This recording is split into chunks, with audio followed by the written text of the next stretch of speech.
Bismillahirrahmanirrahim. Assalamualaikum warahmatullahi wabarakatuh. Waalaikumsalam. Allahumma sholli ala sayyidina Muhammad wa ala ali sayyidina Muhammad.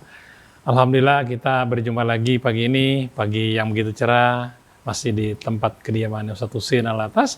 Kita jumpa lagi dalam mencari psikologi keluarga. Di sini hadir juga pemberi semangat kita, Ustadz Junaidi, juga Ustadz Ari, Ustadz Haji Ari ya, yang biasa ngurusin umroh, sekarang lagi pray dulu. Ngurusin emas sekarang, alhamdulillah.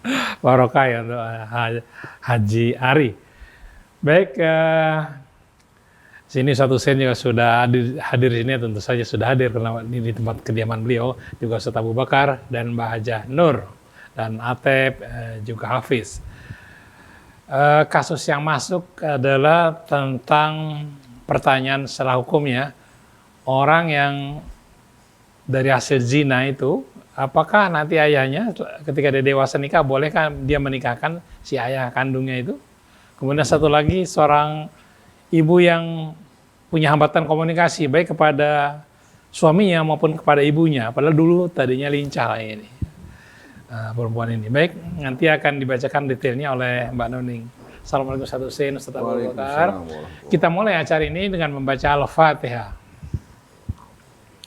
أعوذ بالله من الشيطان الرجيم بسم الله الرحمن الرحيم الحمد لله رب العالمين الرحمن الرحيم مالك يوم الدين إياك نعبد وإياك نستعين اهدنا الصراط المستقيم صراط الذين أنعمت عليهم غير المغضوب عليهم ولا الضالين.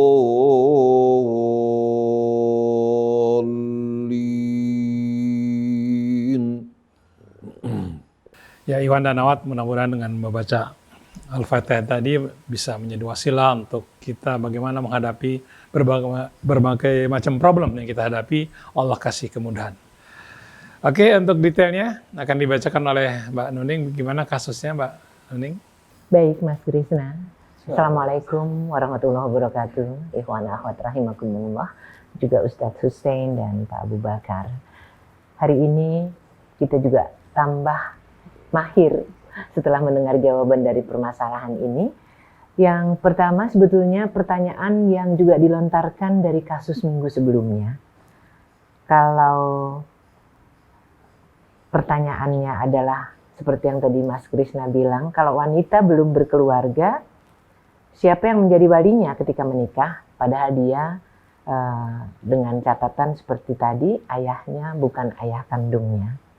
Dan kalau penanya tersebut wanita belum berkeluarga, bukankah lebih baik dia tidak tinggal serumah saja Ustadz? Karena ibunya sudah meninggal dan ayahnya bukan ayah kandungnya.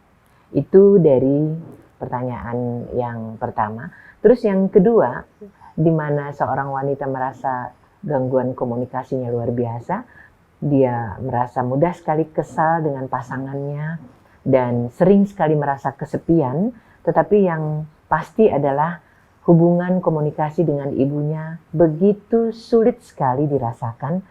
Karena untuk kontak fisik dengan ibu saja rasanya susah. Ingin dipeluk pernah dicoba sampai 3 kali tapi gagal. Malah ibu merasa risih dan bilang, kamu ini kok gak percaya diri amat sih. Gak terbiasa. Tapi bilangnya gak sambil marah sih, sambil tertawa. Dan saya coba lagi, gagal lagi. Dan kemudian Ustadz, belakangan ini ibu juga lebih banyak komunikasinya nggak nyaman. Saya sering sekali merasa kalau bicara apa saja sama ibu, diresponnya ngegas. Jawabnya saya seperti kesel dan begitu terus sampai saya akhirnya males juga deketan sama ibu. Nanti kalau dibantah misalnya atau mengutarakan rasa kesel saya, yang ibu lakukan adalah nyuekin saya. Saya didiemin gitu aja. Tolong bantu saya Ustadz. Iya, itu 2 kasus hari ini.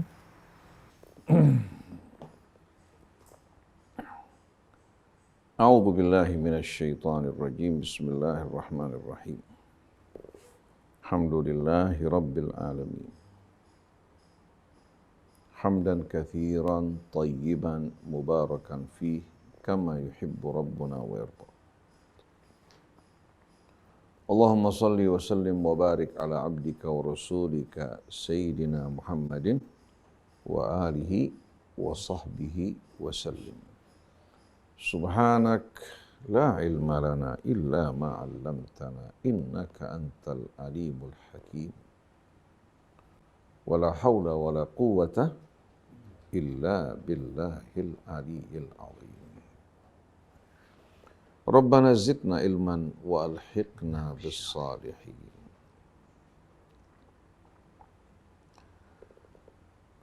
Waj'al lana lisana sidqin fil akhirin waj'alna min warathati jannatin na'im wa la tukhzina yawmaddin yawma la yanfa'u malun wa la banun illa man atallaha biqalbin salim.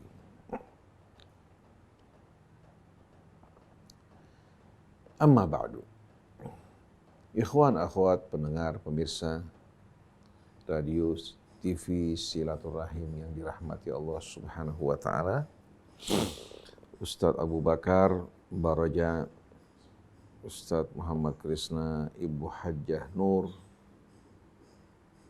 Begitu juga Ustadz Junaidi, Bapak Ari kita, Atep, Hafidz, seluruh keluarga besar Rasil, para asatidzah. Begitu juga ibu-ibu ustadzah yang mengisi acara kita. Semua yang ikut berjuang. Semoga Allah Subhanahu wa taala limpahkan rahmat, karunia-Nya, ampunannya atas mereka dan kita semua. Mengikhlaskan niat kita dalam menyampaikan risalah Allah tanpa ada pamrih dan embel-embel duniawi. Dan kita yakin Allah akan memberikan ganjaran bagi orang-orang yang beramal dengan tulus, melapangkan rezeki mereka, menenteramkan hati mereka, dan meluruskan kehidupan mereka. Karena Allah hanya akan menerima amal yang benar-benar tulus semata-mata karena Allah. Ala lillahi dinul khalis. Begitu juga dalam penutup suratul Kahfi Allah berfirman, Qul innama ana basyarum mithlukum yuha ilayya annama ilahukum ilahun wahid. Faman kana yarju liqa'a rabbih falyamal amalan salihan wa la yusyrik bi ibadati rabbih ahada. Rasulullah diperintahkan untuk mengumumkan bahwa aku ini sama seperti kalian dalam basyariyah, dalam fisik. Ya. Bisa Allah menyebutkan kata basyar dalam Al-Quran itu berbicara tentang manusia dari sisi fisiknya, darah, dagingnya, dan kulitnya. Aku manusia biasa seperti kalian. Perbedaannya yuha ilayya. Kalian tidak menerima wahyu, aku menerima wahyu dari sisi Allah Subhanahu wa taala. Dan Allah memilih dirinya dari sekian banyak manusia walaupun berasal usul dari fisik yang sama, darah daging yang sama, asal usul yang sama, tapi di manusia pilihan Allah, bukan seperti pilihan-pilihan manusia. Oleh karena itu, Allah tidak mungkin salah dalam pilihannya, dan beliau menyampaikan wahyu dari sisi Allah Subhanahu wa taala. Ketahuilah, ilah kalian hanyalah satu, yaitu Allah. Selain dari Allah adalah makhluknya. Barang siapa yang ingin menjumpai Allah, menerima rahmatnya, karunia-Nya, sambutan yang hangat dan mesra, juga ditempatkan di tempat yang mulia di sisi Allah, hendaknya jalan ke sana dia mengerjakan amal-amal soleh. Kemudian jangan dia mempersekutukan Allah dalam beribadah padanya atau dalam amalan-amalan soleh yang dilakukan. Ini syarat yang Allah ajukan. Mengerjakan amal soleh dan tidak mempersekutukan Allah, baik dalam beribadah padanya atau amal-amal yang dilakukan hendaknya ditujukan semata-mata untuk Allah. Mudah-mudahan kita keluarga besar Rasil, para ulama-ulama kita semua bekerja untuk Allah, bukan untuk tujuan duniawi yang akan menjadi hijab antara kita dengan Allah. Pertama-tama saya ucapkan salamullahi alaikum jami'an wa rahmatullahi wa barakatuh. Seperti yang disampaikan tadi oleh Ibu Nuning, ada dua kasus kan. Kasus yang pertama berkaitan dengan kasus yang lalu. Yaitu seorang wanita ketika ibunya wafat. Sebelum wafat, ibunya memberitahukan bahwa orang tua kamu nih, suami saya saat ini, bukan orang tua kamu yang sebenarnya. Dulu ibu dalam keadaan hamil, ya, disebabkan karena apa? Karena bos majikan dari ayah kamu yang sekarang ini. Begitu saya hamil, ya, saya dinikahkan kepada bawahannya, yang sekarang menjadi ayah tiri kamu. Si anak mendengarkan kabar ini terkejut. Ternyata yang dianggap sebagai bapak ini bukan bapak kandungnya, bukan bapak biologisnya. Tapi bapak biologisnya adalah bos dari bapaknya sekarang ini. Dia mengalami kebingungan. Nah, jawaban kita kemarin, saya katakan la tas'alu an asya'a in tubdalakum tasukum. Jangan kalian menanyakan sesuatu yang kalau ditampakkan, akhirnya kalian apa? Merasa sakit. Bapak biologis kamu tidak sama sekali peduli, tidak bertanggung jawab. Kalau seandainya kamu datang kepadanya bertanya, mungkin karena takut pada istrinya, pada anak-anak yang lain, takut juga aib, dia akan mengatakan bukan. Betul enggak? Bisa saja terjadi hal ini. Tapi ayah tiri kamu itu, suami ibumu, dia yang semenjak kecil merawat kamu, membesarkan kamu. Kalau kamu bertanya padanya, nanti akhirnya muncul jarak antara dirinya dan kamu. Lalu pertanyaannya, bagaimana kira-kira hukum anak ini dengan ayah tirinya? Mahram bukan? Mahram. Karena begitu si ayah tiri bergaul dengan ibunya, berkumpul dengan ibunya, maka haram dia menikahi anak yang lahir dari seorang wanita yang telah digauli.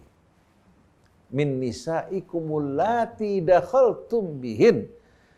Jadi anak-anak wahalailu apa namanya?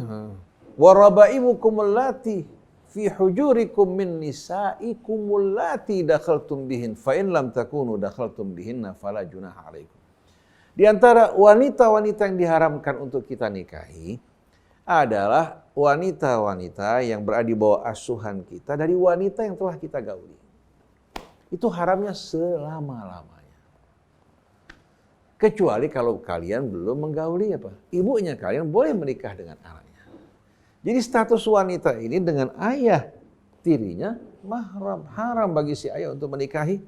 Dan kita lihat ayah ini kan dari mulai bayi dia merawat, mengasuh hingga punya hubungan emosional yang lebih kuat dibandingkan ayah biologisnya. Dibandingkan dengan ayah biologisnya.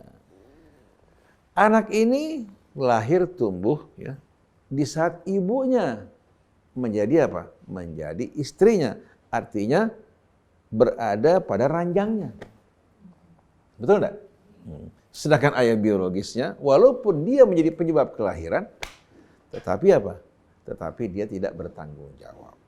Nah, kalau kita berbicara mengenai kedudukan wali, wali itu amanat dari Allah Subhanahu wa taala, diamanatkan agar menjaga anaknya ya, yang berada di bawah naungannya ini untuk tidak salah memilih suami. Tidak salah memilih suami agar diberikan arahan. Karena biasanya kalau anak gadis kan belum tahu, belum punya pengalaman, dengan gampang mendengar mulut manis laki-laki terpelosok. Tapi kalau sudah janda, kalau sudah dewasa, lain, dia sudah punya pengalaman. Dia tahu laki-laki yang menarik sesaat belum tentu penuh tanggung jawab. Oleh karena itu wanita yang sudah menjanda, yang sudah dewasa, dia berhak untuk menentukan pilihannya.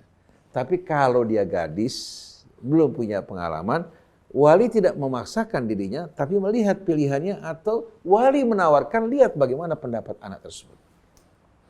Nah, kalau kita perhatikan rasa prihatin, kecintaan, kepedulian, mana yang lebih peduli? Ayah biologisnya apa ayah yang merawat dia? Yang merawat. Oleh karena itu dalam mazhab Malik, ada namanya wali bil kafalah. Wali bil kafalah, artinya orang yang merawat, mengasuh anak yang punya kecintaan, itu punya hak untuk menikahkan. Sedangkan bapak biologis ini nggak punya kepedulian. secara emosional lebih dekat mana? Lebih dekat kepada siapa? Kepada yang merawat. Nah, saya bawakan sebuah kisah nyata true story. Apa yang saya sampaikan ini bukan dari mulut saya, tapi dari hadis yang masyhur. Hadis yang masyhur. Hampir setiap orang yang berbicara mengenai kasus ini ya, selalu akan mengingat sebuah hadis, al-walad lil firash walil ahir al-hajr. Anak adalah milik pemilik ranjang. Yang berzina tidak punya hak. Al-walad lil firash. Anak menjadi hak pemilik ranjang, walil ahir al-hajru, sedangkan yang berzina al-hajru ay mahjur alaih, tidak punya hak. Si majikan, si bos menghamili, tapi tidak tanggung jawab sama sekali, tidak dinikahi ini perempuan kan. Sedangkan laki-laki ini ya bertanggung jawab merawat dan mengasuh. Dan dia punya kepedulian terhadap anaknya. Oleh karena itu untuk status wali dia lebih berhak mengawinkan daripada bapaknya yang menjadi penzina. Nah, kisah ini kebetulan terjadi pada seorang sahabat besar, Sa'd bin Abi Waqqas. Dia punya saudara bernama Utbah. Utbah.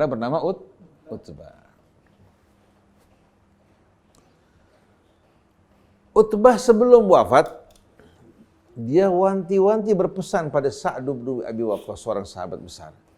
Itu anaknya apa? Anaknya Zam'ah adalah saudara kamu.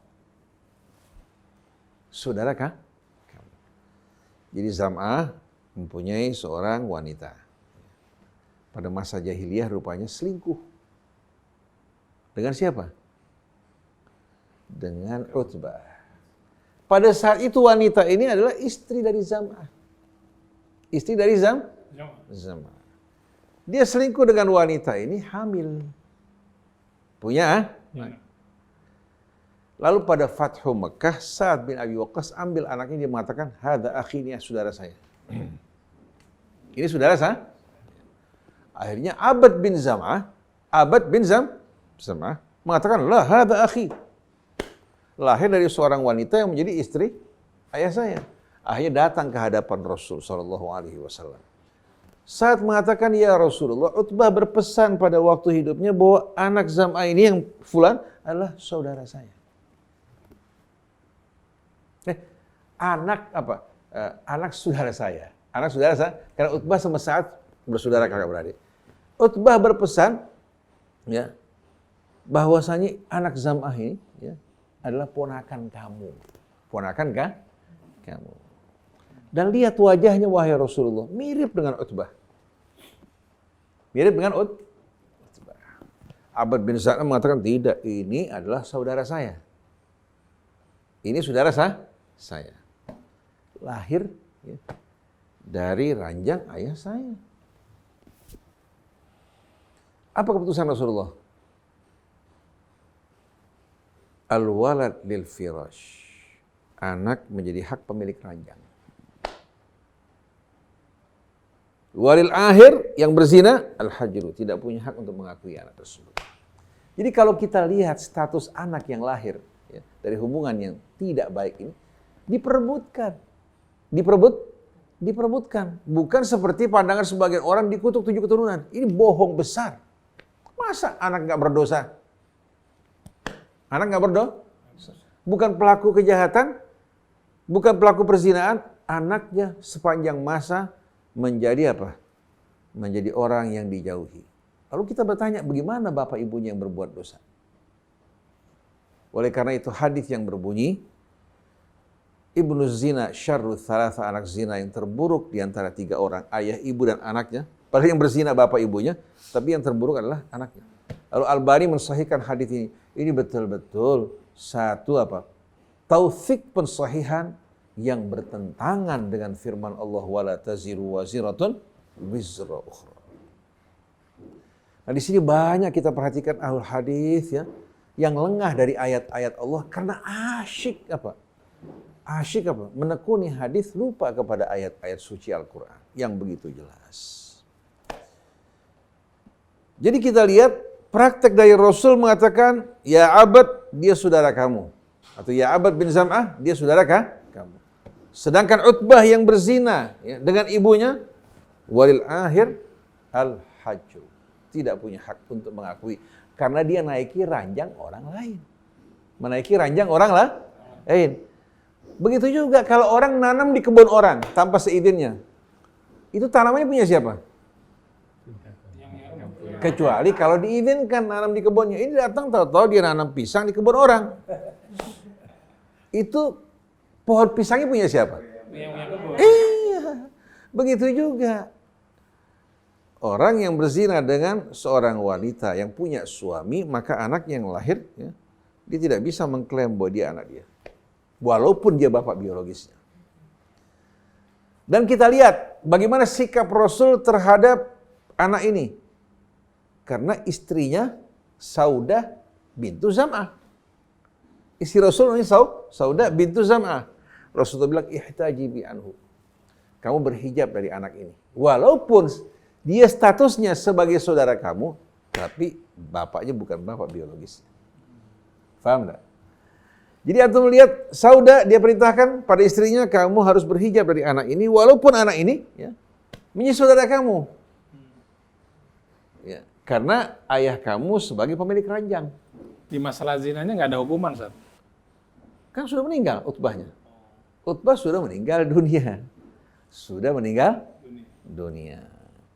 Nah, sekarang kita lihat bahwasannya si bapak yang berzina tidak tanggung jawab, lalu yang menikahi orang lain.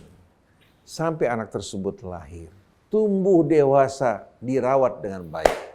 Walaupun bapak biologisnya ada, tapi yang menjadi ayah yang merawat adalah bapaknya. Dari sisi hubungan emosional, si bapak ini lebih dekat kepada perempuan ini. Kita kalau ngerawat kucing aja, sebulan, 2 bulan, setahun, 2 tahun, dia sakit, dia meninggal, kita bingung. Apalagi manusia. Betul enggak? Seharusnya ibu ini tidak menyampaikan pada anaknya hal ini. Si ibu seharusnya tidak menyampaikan. Nggak perlu disampaikan. Tidak perlu? Sampaikan. Jadi seandainya anak ini belum kawin, ini bapak yang merawat berhak untuk mengawinkan dia sebagai walinya. Kalau sudah menikah, pernikahannya sah. Afallahu amma salaf. Yang telah lalu apa? Yang telah lalu ya. Nah, berkaitan yang berzina kalau tidak bertobat, dia yang bertanggung jawab, baik itu bapak maupun ibunya. Karena sudah meninggal dunia, ya, kita nggak tahu setelah meninggal dunia apa yang terjadi, ya. Tapi kita doakan mudah-mudahan Allah memberikan ampunan pada si ibu ini. Nah, si bapak kita nggak tahu bagaimana perilakunya. Oleh karena itu perempuan kalau takut istri, takut katakanlah berhadapan dengan omongan-omongan orang dan cemoohan atau nama baik, hindari perzinaan. Hindari apa? Jauhi perzinaan. Akhirnya mengakibatkan aib buat kita semua yang kita malu untuk terdengar dan dilihat orang, apalagi kalau orang punya pengaruh kedudukan.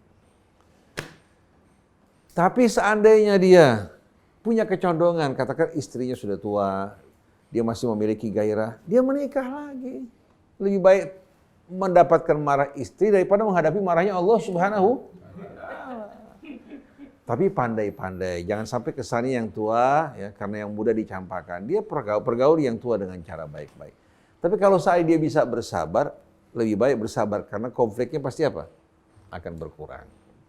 Jadi kesimpulannya, wanita ini ya, mahram bersama ayah tirinya yang telah kumpul bersama ibu. Si bapak biologis, karena dia berzina, kemudian wanita ini kemudian berada pada ranjang orang lain, maka dengan sendirinya bapak biologis tidak punya hak untuk mengklaim ini anaknya kemana puluhan tahun. Sampai anak wanita ini berusia 47 tahun. Nah, pengadilannya kita serahkan kepada Allah. Tapi keputusannya sebagaimana yang dilakukan Nabi kita, walaupun ini bukan anak biologis dari Zam'ah, buktinya Rasulullah mengatakan, ihtaji bi anhu ya Sauda, berhijablah kamu dari anak ini. Walaupun Rasul menetapkan bahwa ini saudaranya.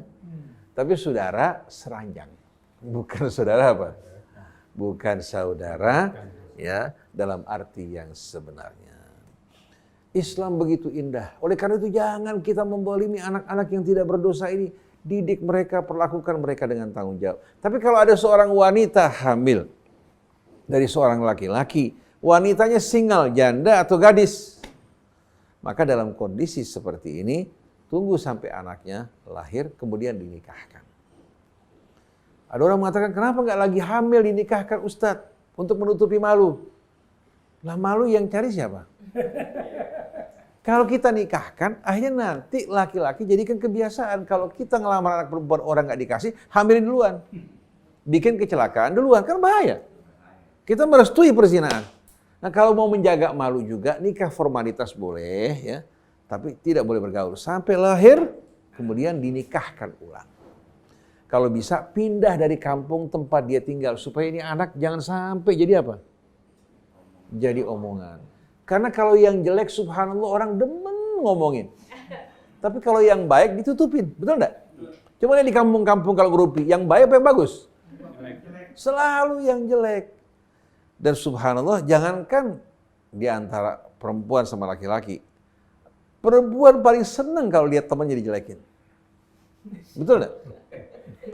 Tapi paling nggak suka kalau temannya dipuji. Jadi kalau ada yang memuji temannya luar biasa, orangnya baik, soleh. Si teman bilang apa? Betul, tapi kamu nggak tahu sebelumnya. Sebelumnya dulu si fulan begini. Betul nggak? Kecuali wanita-wanita soleh yang menutup kuping dari hal-hal yang buruk dan suka menyebutkan kebaikan. Ini orang-orang soleh. Tapi jarang. Jarang. Kalau sudah bicarakan aib orang lain sampai alisnya goyang-goyang. Jadi dalam hal ini kewajiban kita tutupi kejelekan orang lain. Allah paling suka menutupi kejelekan kita. Oleh karena itu alhamdulillah isi perut kita ini ya, agar tidak keluar bau yang tidak sedap ditutupi oleh Allah Subhanahu wa taala. Sebelum mengeluarkan Allah berikan peringatan dini. Coba kalau di tengah-tengah umum langsung cret bagaimana jadinya? Walaupun pria tampan atau cantik hilang keindahannya. Tapi Allah berikan peringatan dini. Bahkan sampai membuang angin pun dia berasa supaya dia menyingkir. Jadi tampak dalam keadaan baik, yang buruk ditutupi. Maka mengherankan bagi manusia ini kalau bangga diri sombong. Asalnya tetesan air yang hina. Akhir hidupnya bangkai. Sedangkan perutnya kotoran, apa yang mau dibanggai? Betul enggak? Nah ini yang pertama. Jelas bahwa wanita ini bersama ayah tirinya muhrim atau mahram. Kemudian si ayah tiri berhak untuk menikahkan anak ini. Sebagai kafil, sebagai wali, ya, yang punya kepedulian. Sedangkan ayah biologisnya sama sekali tidak punya kepedulian. Kemudian dasar bahwa ini anak ya menjadi hak dari ayah tirinya. Hadis tadi al-walad lil firash walil akhir al-hajru. Ini hadis masyhur. Kalau Anda ingin buka sanadnya silakan buka Google. Ya. Al-walad lil firash akan keluar hadisnya dan isnadnya. Adapun berkaitan dengan pertanyaan yang kedua, seorang wanita yang merasakan sulit berkomunikasi dengan suaminya. Suaminya cuek ya. Kemudian dia mengalami kesulitan berkomunikasi juga dengan ibunya. Pertanyaannya ada apa ini? Ada? Sebagaimana yang diterangkan tadi, si perempuan mengeluhkan ibunya sering menyalahkan dia. Padahal dulu sering dia bersandar pada ibunya, memeluk ibunya. Sekarang ternyata ada jarak antara dirinya sama ibunya. Ibunya juga suka bersikap keras terhadapnya.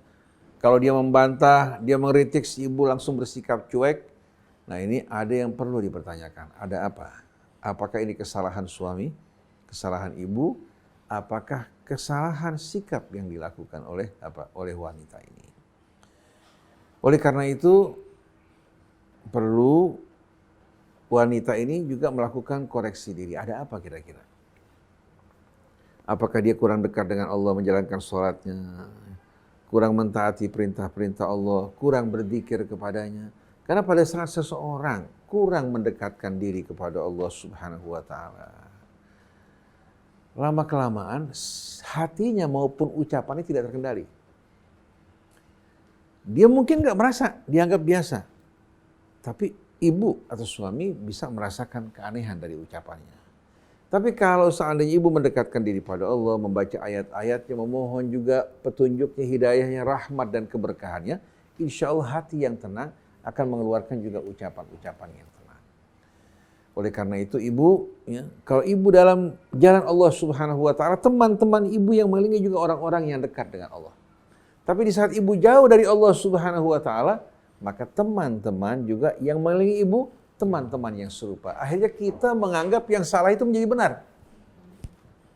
Ini kemungkinan pertama, kesalahan ada pada ibu. Oleh karena itu ibu perlu apa? Perlu melakukan koreksi diri, melakukan muhasabah. Ibu juga bisa datang kepada Ustadz Abu Bakar Baraja untuk paling tidak berkomunikasi langsung, ya. Curhat keluar, ya. Atau juga kalau bisa dipertemukan dengan orang tua ibu. Karena masalah ini, ya, nggak bisa sama sekali kita meraba-raba. Jadi kalau perlu ibu mengundang Ustadz Abu Bakar, baik bertemu dengan orang tua ibu atau dengan ibu.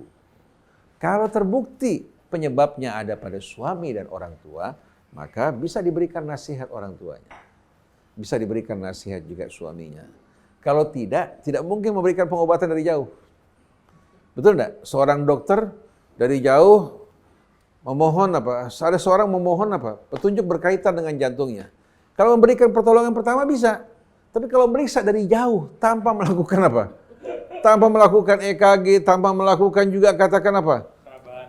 Repot.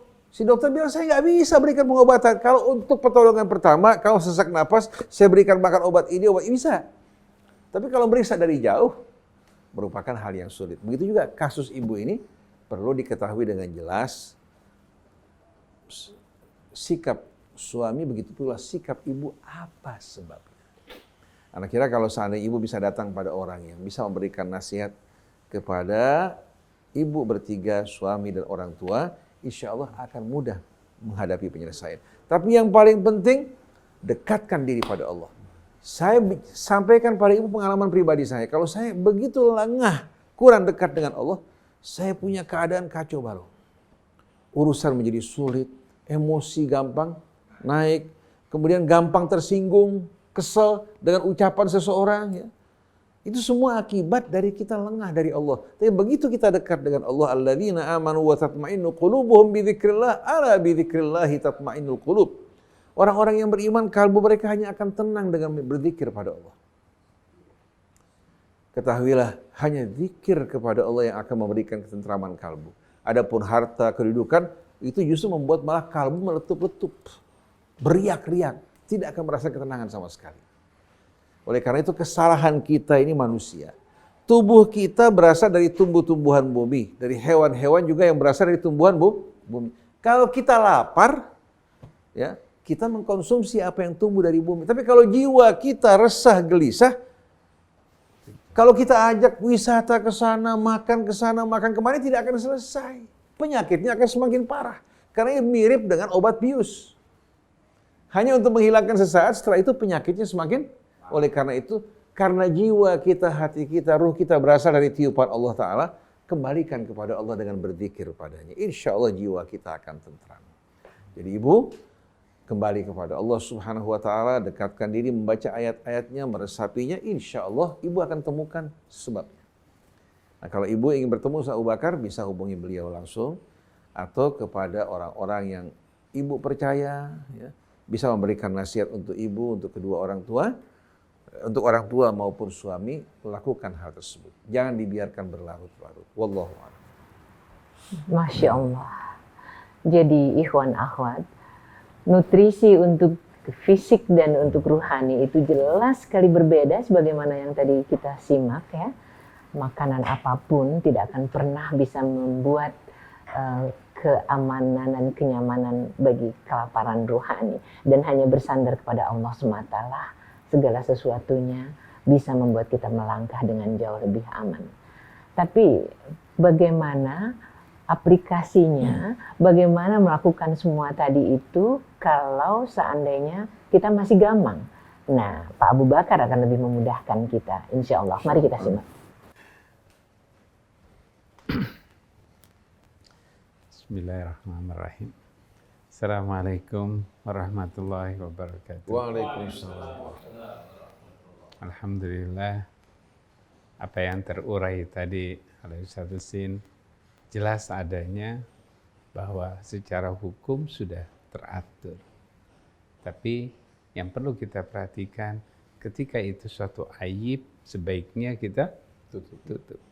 Kejelekan yang ada itu harus kita segera tutup, bukan kita umbar. Karena Allah sendiri sudah menutup kita dengan baiknya. Tapi kalau kita mencoba melepaskan, mengumbar, itu diri kita yang terkena. Tapi bagaimana dengan saya, dengan diri kami yang selalu mengalami beberapa nggak kuat, nanti kalau aku bawa mati gimana, lebih baik kan saya harus ngomong dulu. Banyak yang terjadi, kan ini kan perasaan nggak nyaman, ini gelisah. Oke. Kalau kita mampu kegelisahan, gelisahnya yang harus dikelirkan, gelisahnya yang harus diselesaikan. Nah, aibnya harus ditutupi. Apa itu kegelisahan? Saya berbuat dosa. Oke, dosanya bertobat pada Allah. Ya. Tapi ini hubungannya, ini kan begini, hubungan begini. Kalau kita berpikir bermasalah, kita memikirkan masalah, maka pikiran kita akan menjadi masalah. Kenapa kita senang dengan permasalahan dan mempermasalahkan? Akhirnya pikiran dan perasaan kita hanya ada masalah. Apa nikmatnya ketika kita berhadapan dengan masalah? Apa nikmatnya? Oleh karena itu, ketika memang sudah berlalu, ya, itu tidak perlu lagi kita merecall, melepaskan, menguraikan. Uraian itulah yang membuat perasaan kita menjadi gelisah. Benar, ketika kita punya persoalan yang belum selesai karena kita mungkin bimbang, pada saat itu kita mengalami kegelisahan. Atau kita mengalami pressure, kita mengalami tekanan di sana. Tekanannya kita lepas, peristiwanya kita tutup. Selesai. Tekanannya yang kita lepas. Bagaimana melepaskan tekanannya? Ya, kalau kuliah 2 semester. Oke. Jadi yang penting adalah kita tutup. Bagaimana mahram dan sebagainya itu tadi sudah dijelaskan. Saya langsung lompat kepada permasalahan yang kedua. Komunikasi itu adanya hambatan ketika kita bisa mengucapkan, mengatakan dari keinginan kita, saya mau buka pintu. Pikiran, perasaan kita mau buka pintu. Tapi ketika lagi jalan, nanti kalau anginnya kencang, ada pakai nanti. Nanti kalau anginnya kencang, saya masuk angin. Jadi malas buka pintu. Jadi si pikiran dan perasaan kita saja yang akhirnya terhambat. Oh, saya pengen ngomong sama anak saya. Saya mau bilangin anak saya untuk sholat. Duh, nanti kalau dia marah. Itu yang terjadi. Oh, anak saya tertidur. Tuh, katanya Ustadz itu, anak itu harus dibangunin, harus disiram pakai air, biar supaya dia terbangun. Kalau dia tidak bangun sholat, nanti saya masuk neraka. Pikiran inilah yang akhirnya menjadi hambatan komunikasi dengan anak. Karena banyaknya informasi. Banyaknya informasi yang kita tidak pernah sesuai dengan diri kita. Padatnya informasi, padatnya keinginan dan tuntutan tersebut. Akhirnya kita terhambat komunikasi dengan suami, dengan anak, dengan ibu, dengan siapa saja. Karena kita terlalu padat. Terlalu keinginannya berlebihan. Itulah yang menyebabkan seorang terhambat. Oleh itu, lepaskan dulu nih informasi-informasi negatif.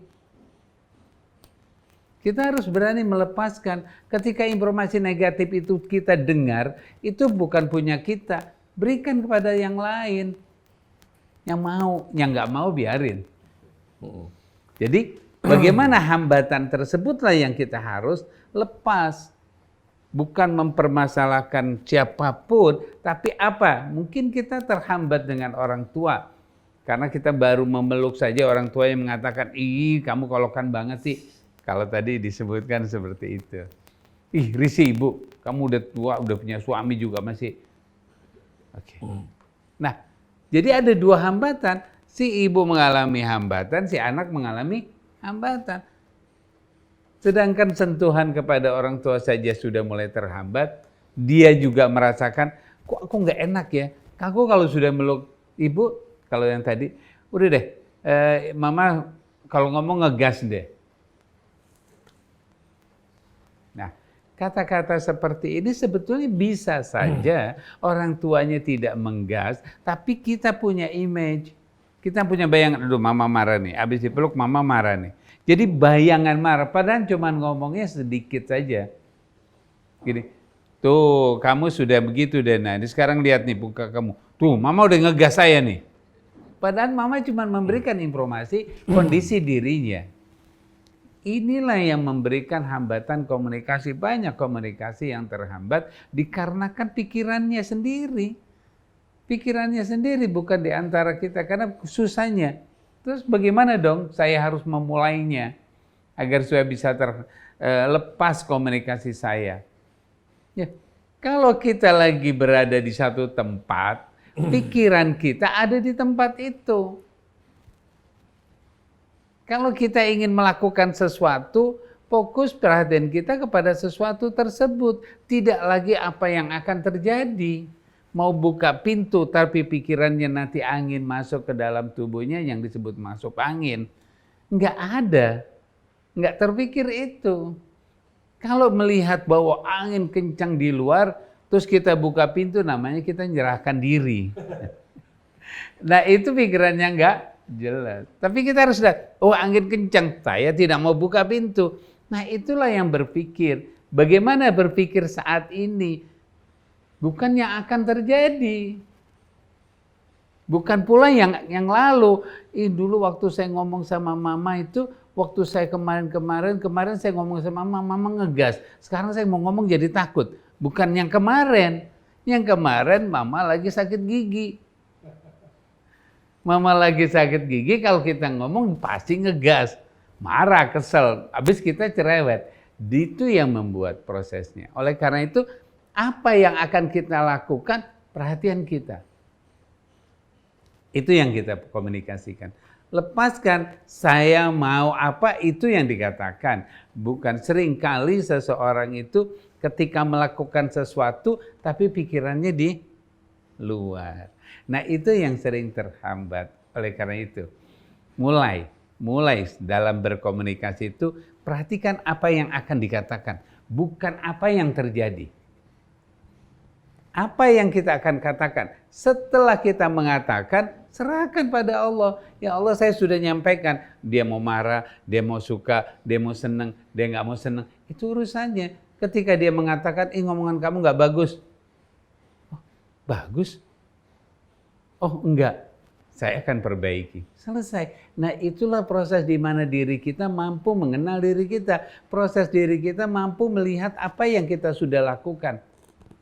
Kalau kita sudah bisa memperhatikan apa yang sudah kita lakukan, dengan otomatis kita tidak akan terhambat dengan siapapun. Kalau kita sudah bisa memperhatikan diri kita, maka dengan otomatis pula hubungan kita dengan Allah tenang. Ketika kita sholat, kita sedang sholat bersama Allah. Bukan kita lagi sholat, muncul berbagai macam peristiwa. Karena kita lagi baca Quran, kita baca Quran. Bukan lagi baca Quran, aduh nanti terlambat nih, aduh ntar bagaimana. Baca Quran secepat-cepatnya, karena mengejar target 1 juz. Saya kalau baca Quran itu saya harus kejar 1 juz, tapi saya sering kali terlambat. Kalau mau kerja, mau ini. Enggak diperlukan. Baca Quran yang sesuai. 1 ayat saja juga cukup. Asal jangan pikirannya kemana-mana. Ini penting, komunikasi. Jadi apa yang terjadi pada dirinya? Nah sekarang kita lihat pada diri. Kenapa kok dia terhambat? Kenapa kok susah? Kenapa kok sulit? Karena seringnya mendapatkan intervensi atau orang lain atau ibunya atau suaminya atau temannya atau selilingnya. Selalu ketika dia ingin ngomong sudah dapat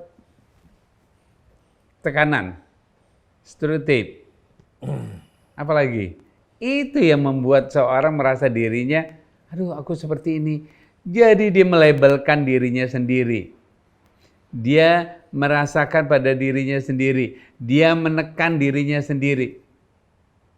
Berarti dirinya lah yang mencoba. Ya, ketika dia distereotip bahwa kamu tuh kalau ngomong kok lambat banget sih pakai katakan sama kita, enggak, aku enggak seperti itu.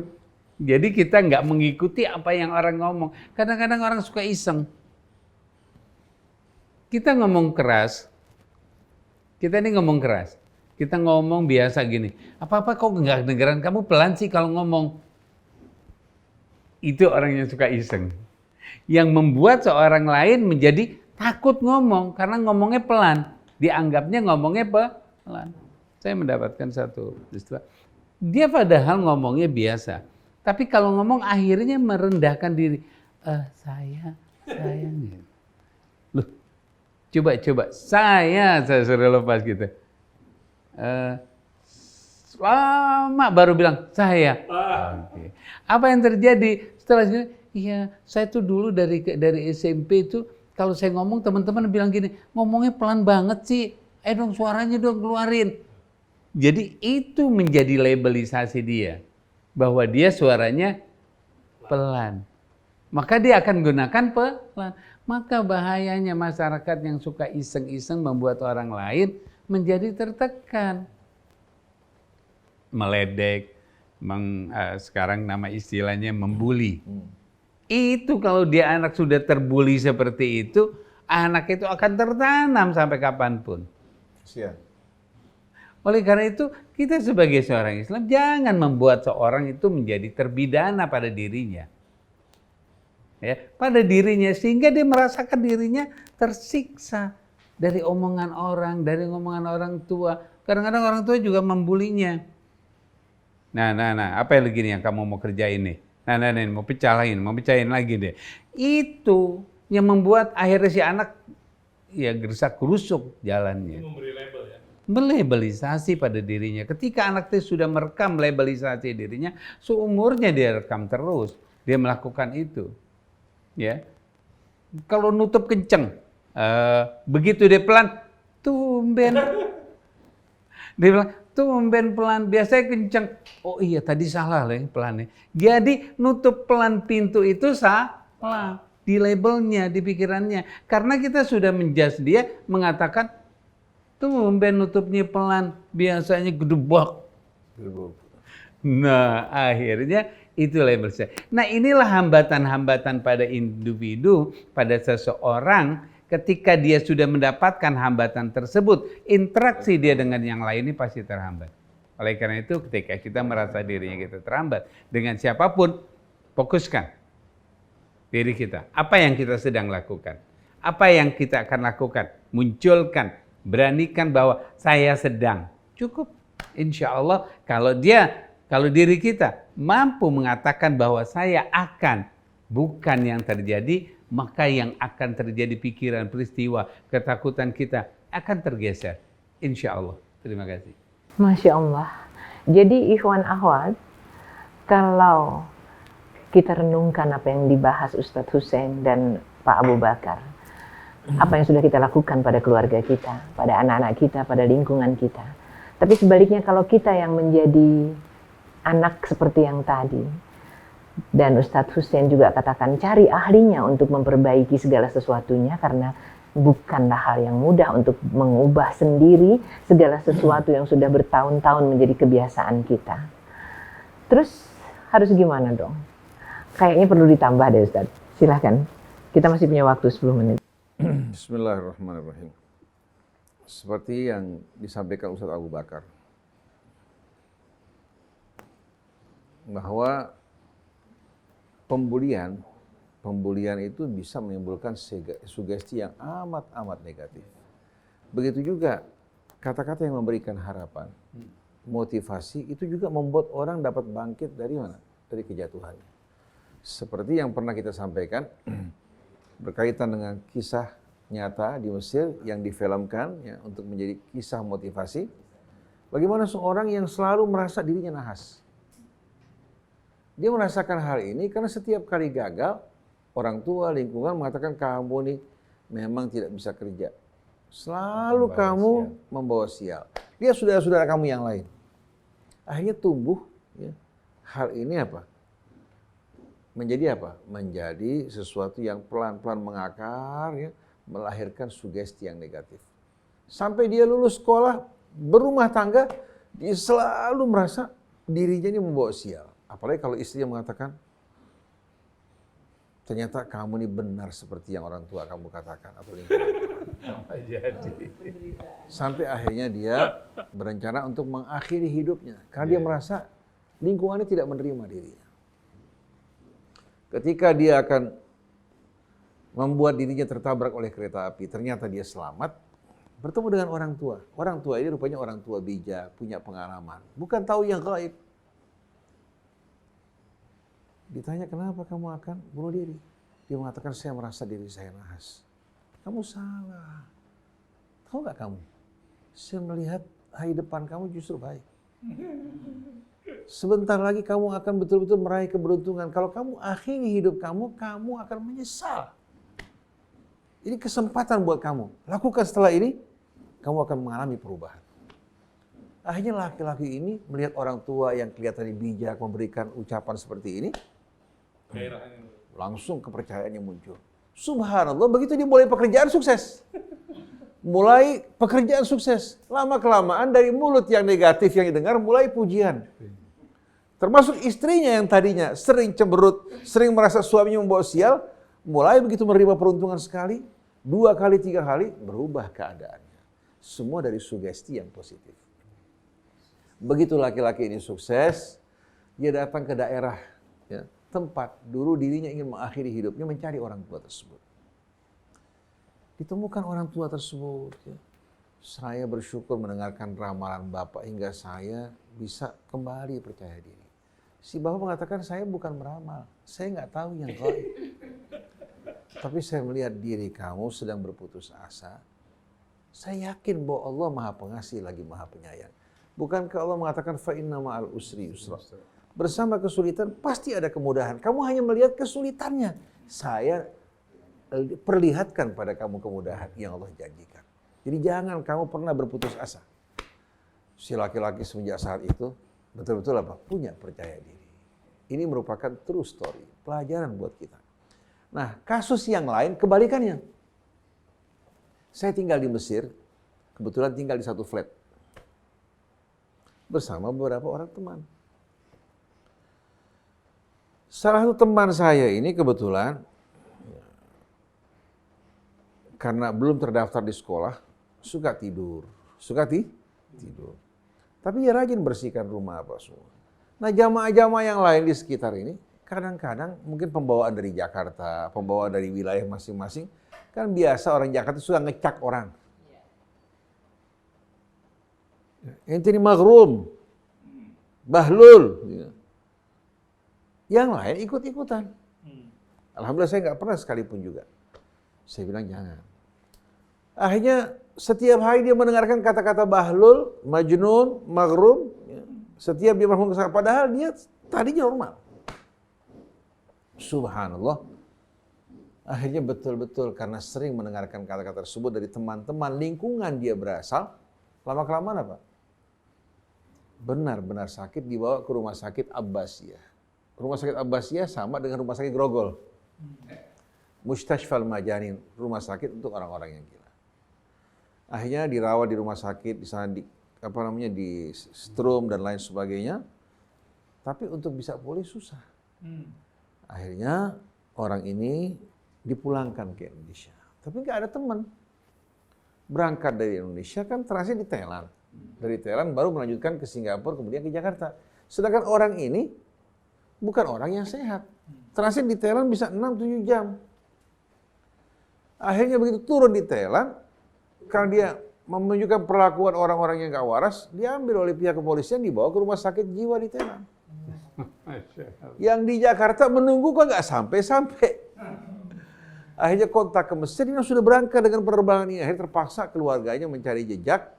Ternyata ditemukan di Thailand, penumpang Fulan tidak naik pesawat lagi. Akhirnya dicari ternyata di rumah sakit jiwa. Kenapa ini semua terjadi? Karena ulah dari teman-teman yang melakukan pembulian. Saya sering katakan jangan. Karena kita ini tahu, lingkungan ini luar biasa kuatnya. Jarang orang yang bisa bertahan menghadapi apa? Menghadapi penilaian lingkungan. Nah kalau diintimidasi, apalagi dalam kondisi lemah jauh dari keluarga, dia nggak bisa lari, kemana perginya? Kalau di kampungnya, dia menghindari teman ini, pergi ke teman yang lain. Sedangkan di Mesir, dia orang-orang yang merantau. Oleh karena itu, hindari kebiasaan kita mencaci, memberikan julukan yang negatif. Itu diharamkan dalam agama. Sayang banyak umat Islam tidak mengenal adab-adab Islam sebagaimana yang diterangkan Al-Quran dalam suratul Hujurat. Tapi kebanyakan orang Islam mengenal Islam, belajar pertama fikih. Belajar aturan, tapi tidak mengenal sama sekali Allah Tuhan yang Maha Pengasih lagi Maha Penyayang. Jadi seolah-olah hukum-hukum fikih ini hukum apa? Hukum-hukum yang sakral.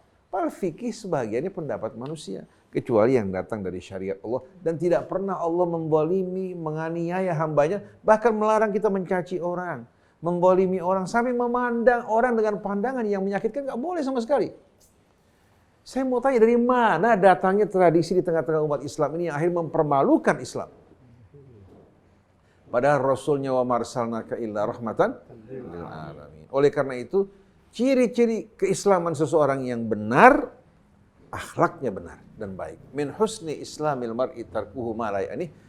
Dari bukti kebaikan kebenaran Islam seseorang, dia meninggalkan hal-hal yang tidak patut, yang tidak baik. Tapi akhlaknya selalu dalam keadaan baik.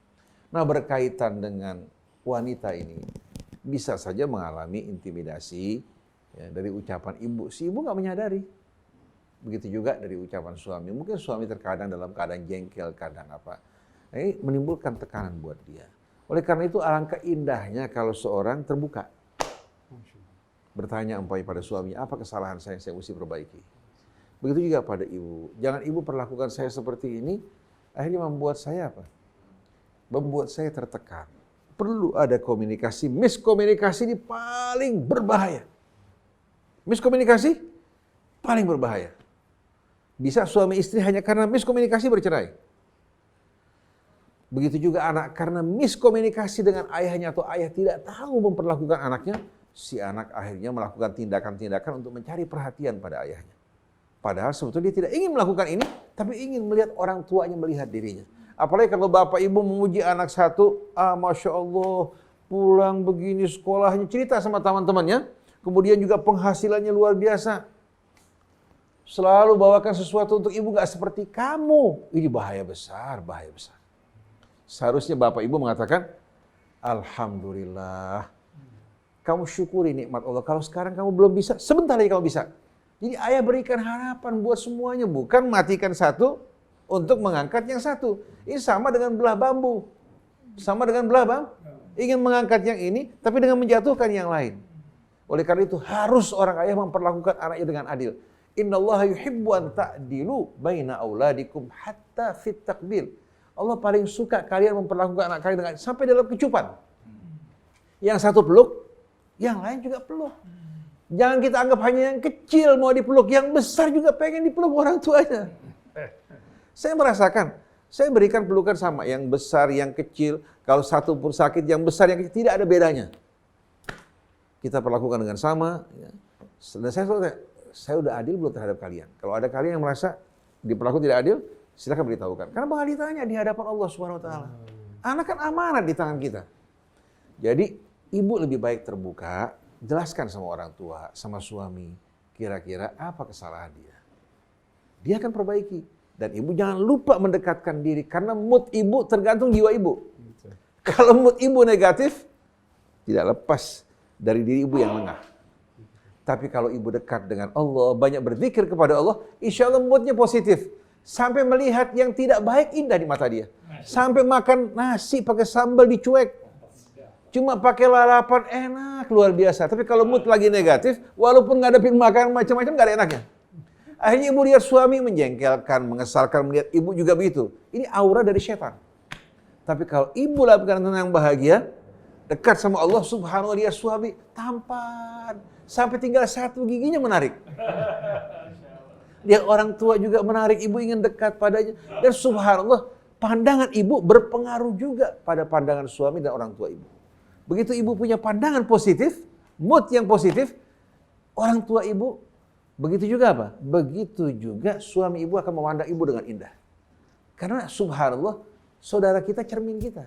Kalau kita buka asam, penuh kecurigaan, akan lahir juga hal yang sama. Jadi mari kita perbaiki diri kita luruskan, sempurnakan, insya Allah mudah-mudahan bermula dari kita akan berpengaruh terhadap orang lain. Wallahu a'lam. Iya, closing statement dari Pak Abu Bakar, silakan. Just 1 minute. Bismillahirrahmanirrahim. Ternyata rasa, afeksi sangat berperan dalam apa yang kita pikirkan, apa yang akan kita lakukan. Jadi kalau perasaan kita tenang, senang, bahagia, insya Allah semuanya berjalan dengan mudah. Bagaimana membuat satu rasa itu menjadi senang? Yuk, kita mulai bisa merasakan semua yang Allah berikan, semua yang kita dapatkan dari Allah, kita rasakan. Dari ketika minum kopi pahit, kita rasakan bahwa itu pahit. Ketika kita melihat seseorang yang menyenangkan, kita katakan, kita rasakan bahwa saya senang. Rasa itu kalau dikomunikasikan ke dalam diri kita, itu adalah keindahan, kenikmatan bahwa ini yang diberikan dari Allah. Maka nikmati bahwa Allah selalu memberikan yang bahagia buat kita. Ketika kita mendapatkan sesuatu, itu yang baik. Kalau itu tidak baik, belum tentu dari Allah. Dan pasti bukan dari Allah. Oleh karena itu, mulai saat ini merasakan. Jadi sehingga mood kita menyenangkan. Ketika mood kita menyenangkan, kita berinteraksi, berkomunikasi dengan siapapun, akan senang dan menyenangkan. Terima kasih. Subhanallah. Jadi pikiran positif, perasaan positif akan menjadi vibrasi yang luar biasa untuk orang-orang di sekitar kita. Jangan menjadi penyebab masalah seperti yang diceritakan Ustadz Hussein ya. Gara-gara kita negatif, orang yang tadinya nggak apa-apa malah jadi sakit. Jadi mari kita tingkatkan positive feeling, positive thinking, sehingga vibrasi kita luar biasa untuk orang-orang yang berada bersama kita. Apalagi untuk diri sendiri ya Mas Krishna. Kalau hanya bisa diri sendiri yang membantu, ya, mari kita berjuang. Silahkan Mas Krishna. Oke, intinya banyak-banyaklah berzikir, karena dengan berzikir hati kita menjadi tenang. Dan sayangilah teman Anda, saudara Anda dengan tidak membulinya. Baik, terima kasih Ustadz Hussein, Ustadz Abu Bakar. Kita akan jumpa lagi pada pekan depan. Saya Muhammad Krishna, Atep, kemudian juga Hafiz, juga Yusuf Subangkit, kemudian juga Anis Mualim, dan juga Fahri. Mohon pamit, wabillahi taufiq wal hidayah. Assalamualaikum warahmatullahi wabarakatuh.